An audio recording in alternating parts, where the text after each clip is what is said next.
Week after last Sunday in France. Yeah, look, it's never easy the week after a semi-final loss, and I suppose we did a lot of soul searching at the start of the week, and luckily enough the 15-23 selected, we knew we had a job to come out here and do, and I think we showed great guts and effort near the end to keep out a dogged Ulster side.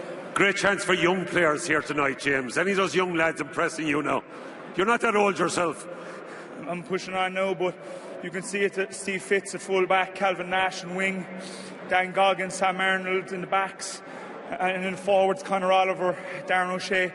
They all stood up tonight, and look, I know it was a draw, but it's a massive step for us going forward. We knew how desperate and hungry Ulster were coming down here for 5 points, and I just thought the last offensive effort there was unbelievable. You seem to have added a lot to your game, James. A pass there out of the contact, close to the line. Great scrummaging as well. We know you have the scrummaging. Great footwork out of you. Great hands as well. Well done. Yeah, cheers. Look, I suppose I've been waiting long enough here for one of these, so it was nice to get it on the 100. Well, congratulations, James. You are man of the match. Owen Cronin from Guinness Ireland presents you with your award.